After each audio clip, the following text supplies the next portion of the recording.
മഹിയുടെ മുഖത്തൊരു തെളിച്ചില്ലല്ലോ. വാമദേവ പ്രതാപൻ ഇവിടുന്ന് കാർ കൊടുത്തിട്ട് പോയടാ.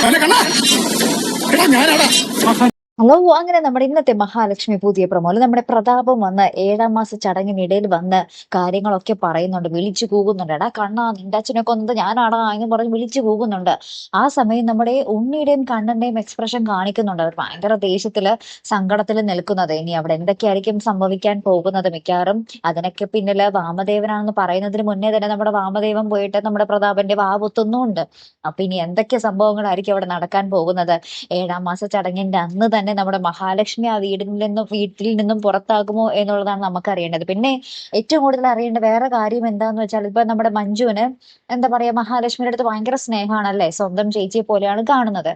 ഇനി ഈ ഒരു സത്യം തന്റെ അച്ഛനെ കൊന്നത് മഹാലക്ഷ്മിയുടെ അച്ഛനും മഹാലക്ഷ്മിയും കൂടെ അറിഞ്ഞിട്ടാണ് എന്നറിയുമ്പോൾ എന്തായിരിക്കും അവസ്ഥ? അറിഞ്ഞിട്ടാണെന്ന് വെച്ചാൽ ആ വണ്ടിയിൽ മഹാലക്ഷ്മിയും കൂടെ ഉണ്ടായി എന്നറിയുമ്പോൾ ഉണ്ടാകുന്ന അവസ്ഥ എന്തായിരിക്കും അല്ലെ? നമ്മുടെ മഹാലക്ഷ്മിയെ നമ്മുടെ മഞ്ജുവും ശത്രുവാക്കുമോ എന്നുള്ളതും നമുക്ക് കണ്ടു തന്നെ അറിയണം അല്ലെ കൂട്ടുകാരെ? എന്തായാലും കാത്തിരിക്കാട്ടോ. അടുത്തൊരു വീഡിയോയുമായി വരുന്നത് വരയ്ക്കും ഗുഡ് ബൈ.